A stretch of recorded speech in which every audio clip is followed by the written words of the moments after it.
বিয়ে করতে যাচ্ছেন নাকি? চলো যাই দেখি পাই কিনা। বিয়ের পাঞ্জাবি পরে আগে বিয়ে করতে যাচ্ছে।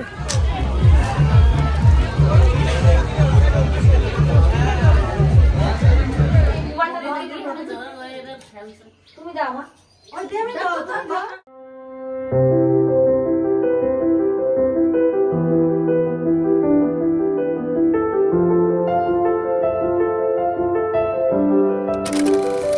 Hello guys, welcome back to my channel Prihas blog. সবাই কেমন আছো? আশা করছি সবাই খুব ভালো আছো। আর এই হেয়ার স্টাইলটা কিন্তু আমার নতুন, আগের ব্লগে যদিও তোমরা দেখেছো, বাট এটা একদম নতুন। আমার উড়ন্ত চুলকে একটু ঘুমন্ত করেছি, এই আর কি। কেমন হয়েছে লুকটা অবশ্যই জানিও। আর দেখতে পাচ্ছ হাতে আমি মেহেন্দি পরেছি, আর মেহেন্দিটা যে আমার এত পছন্দ হয়েছে কি বলবো। বিয়ে হয়েছে 2 বছর 3 মাস, আর এই 2 বছর 3 মাস পরে আমি মেহেন্দি পরেছি আবার। তো সবাই জানিও কিন্তু কেমন লাগছে মেহেন্দিটা। আর বলো তো এই মেহেন্দিতে কোথায় আমার বরের নাম লেখা আছে, খুঁজে পেলে অবশ্যই কমেন্ট করে জানিও। আচ্ছা, এবার তো তোমাদের বলাই হয়নি আমি এত সাজুগুজু করে কি করছি। আসলে পাশের বাড়ির বিয়ে, কিন্তু পাশের বাড়ি হলেও একদম নিজের বাড়ির মতো। এখন যাচ্ছি আমরা গায়ে হলুদের জল আনতে। তো মোটামুটি সবাই রেডি হয়ে গেছে, তো আমিও রেডি হয়ে গেছি। আর যে নেকলেসটা দেখতে পাচ্ছ এটা কিন্তু একদম নতুন, আজকেই পরেছি। 2 বছর ম্যারেজ অ্যানিভার্সারি উপলক্ষে আমার শ্বশুরবাড়ি থেকে আমাকে গিফট করেছে। ডিজাইনটা কিন্তু ভীষণ ট্রেন্ডিং, তেঁতুল পাতা নেকলেস। এই ডিজাইনটা কেমন লাগছে বলো তো? আমার কিন্তু দারুণ লাগছে। যাই হোক, আমি রেডি হয়ে গেছি, এবার একে একে গয়নাগুলো পরে নেব।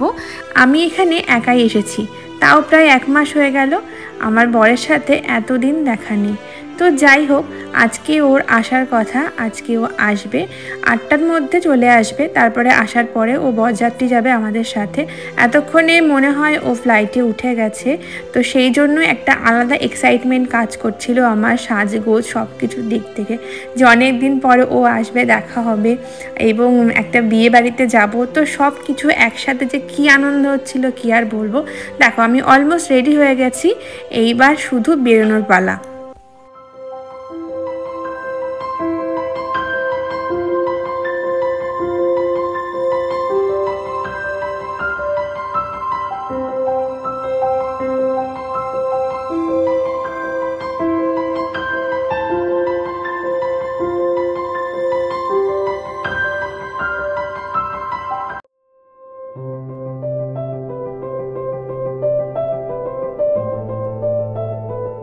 আমি এবার বাইরে বেরিয়ে পড়েছি। বাইরে এসে দেখি সবাই রেডি হয়ে দাঁড়িয়ে রয়েছে। আর আমাদের পাড়াটা কীরকম বলো তো, সবাই খুব একতা, মানে একটা বিয়ে লাগলে সবাই মিলে ভীষণ আনন্দ আর হই হই করা হয়। তো আমি এই বিয়েতেই প্রথম রয়েছি, আগে সেইভাবে এখানকার কোনো বিয়ে আমি অ্যাটেন্ড করিনি। তো সেই জন্য অনেক দিন ধরে, আমি যতদিন এখানে এসেছি 1 মাস হলো, সেই 1 মাস ধরেই কিন্তু সব প্ল্যানিং প্রোগ্রাম সব কিছু শুরু হয়ে গেছে।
দেখলে আমার শাশুড়ি মায়ের ডান্স, উনি কিন্তু হেভি ডান্স করতে পারে।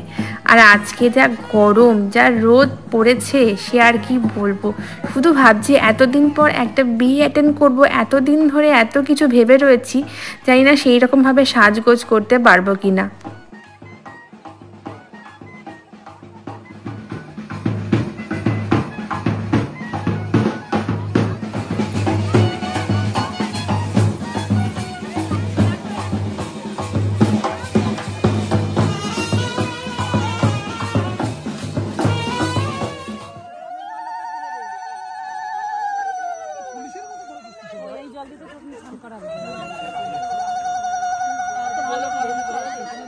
ও যে কলসি নিয়ে দাঁড়িয়ে আছে ওটাই হচ্ছে মলিনা কাকিমা, আর মলিনা কাকিমারই ছেলের বিয়ে আজকে।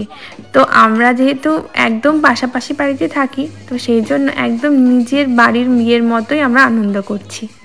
তারপরে জল এনে লাঞ্চ করে নিয়েছি। আর আমি এখন আর গায়ে হলুদের জায়গায় যাব না, কারণ শরীরটা ভীষণ খারাপ লাগছে এত রোদে। আর ব্যাঙ্গালোর আর এখানকার ওয়েদারটা অনেকটাই আলাদা, আমার অ্যাডজাস্ট হতে একটু সময় লাগছে। তো সেই জন্য আমি ঘুমিয়ে পড়েছিলাম এসে, আর তারপরে সন্ধ্যা হয়ে গেছে, এখন বাজে রাত 8টা। আর এই যে আমার বরের অবশেষে আগমন।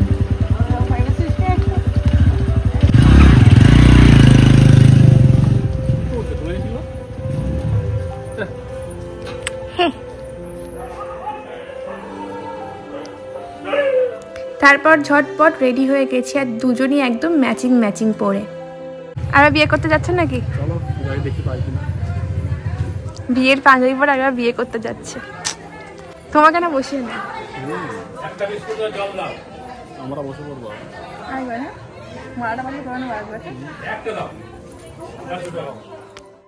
ব্যাস আমরা সবাই রেডি হয়ে গেছি। আর আমরা যাব 3 জন বরযাত্রী, আমি, মা আর হর্ষ। কাকু বাড়িতেই থাকবে। তো আমরা তো রেডি হয়ে বাইরে দাঁড়িয়ে রয়েছি। এখন আমরা যাব যেখান থেকে বাস ছাড়বে সেখানে।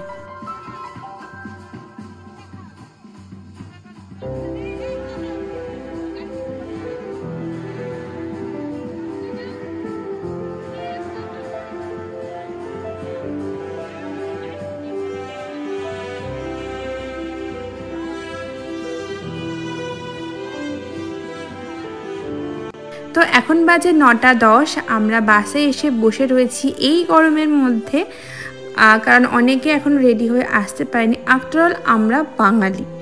তো যাই হোক, আমরা এখন বসে বসে মশার কামড় খাচ্ছি আর ওয়েট করছি কখন গাড়ি ছাড়বে।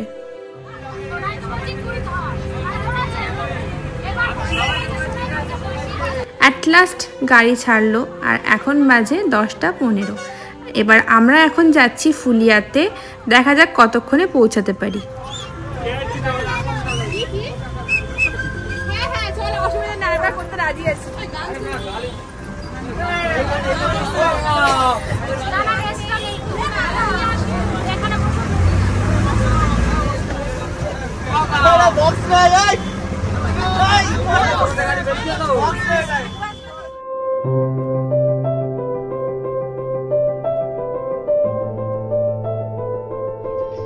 পৌঁছে গেছি কনের বাড়িতে, আর এখন বাজে রাত 11টা। আর এইটা হচ্ছে বরের গাড়ি, আর বরকে ঢুকতে দিচ্ছে না, কারণ জানোই তো আমাদের বাঙালির রিচুয়ালসই রয়েছে এটা, যে গেট ধরা। তো ওখানে গেট ধরা নিয়ে একটুখানি কথাবার্তা চলছিল। আর তারপরে আমরা কিছু ফুচকা পকোড়া খেয়ে কিছুক্ষণ বসে তারপরে এখন চলে এসেছি ডিনার করার জন্য। আর এখন বাজে 12টা 10।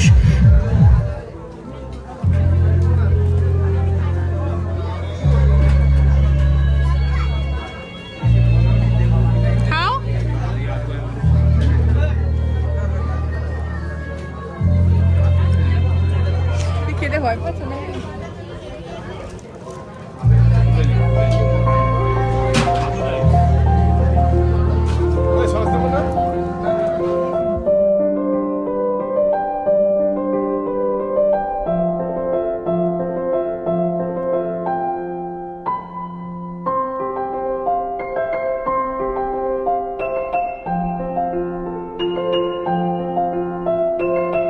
ডিনার করে এসে দেখি বিয়ে বসে গেছে। আর যেহেতু এদের লগ্নটা অনেকটাই লেটে ছিল, তো সেই জন্য অনেক রাত করেই বিয়ে বসেছে।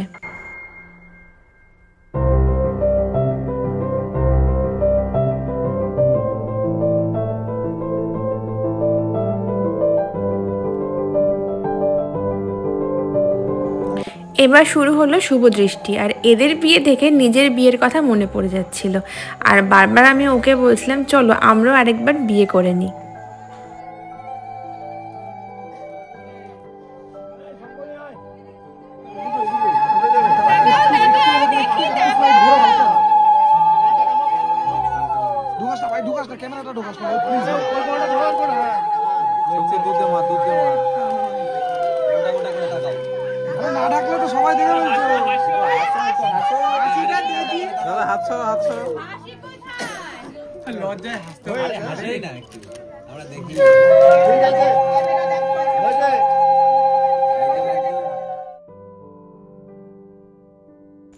ওইদিকে বিয়ে আরম্ভ হয়ে গেছে, আমরা একটু রাস্তায় হাঁটছিলাম। এখন বাজে রাত 1:45। এখনই আমাদের গাড়ি ছাড়ার কথা, আমরা বাড়ির দিকে রওনা হব। তো আমরা খুবই টায়ার্ড হয়ে পড়েছি, যেহেতু সকাল থেকে চলছে আর ও ব্যাঙ্গালোর থেকে এসেছে, অনেকটাই টায়ার্ড আছে। তো আমরা এখন চলে এসেছি বাড়িতে। এখন বাজে রাত 3টে, ভোর 3টে। তো এখন হচ্ছে আমরা ঘুমাবো। আর এখন বাজে সকাল 6টা, আর বউ চলে এসেছে। এদের নিয়ম হচ্ছে রাত্রেই বউকে নিয়ে আসা। তো আমাকে মা ফোন করে ডাকলো, বউ এসেছে। তো সেই জন্য আমি চটপট করে ঘুম থেকে উঠেই চলে এসেছি বউ দেখার জন্য।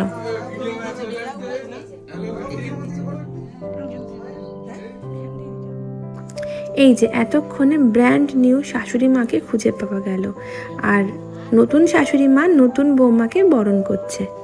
এই বধূবরণ দেখে আমার নিজের বধূবরণের কথা মনে পড়ে যাচ্ছিল। আমিও এরকম কলসি নিয়ে হাতে মাছ নিয়ে দাঁড়িয়েছিলাম, আর আমার শাশুড়ি মা আমাকে নাচ করতে করতে বরণ করেছিল। তো ওইটা আমার কাছে খুব প্রিয় একটা স্মৃতি। বধূবরণের শেষে যখন ঘরে ঢোকার পালা, তখন আবার বরের ভাইয়েরা ঘর ধরেছে। এটা খুব স্বাভাবিক, মেয়ের বাড়িতে হবে ছেলের বাড়িতে হবে না, এটা তো হতে পারে না। তো যাই হোক, এই ব্লগটা এই অবধি হচ্ছে। নেক্সট ব্লগে আসবে রিসেপশনের দিনটা। ততক্ষণের জন্য সবাই খুব ভালো থেকো, আর অবশ্যই চ্যানেলটাকে সাবস্ক্রাইব করে কমেন্ট এবং লাইক করতে ভুলো না। টাটা।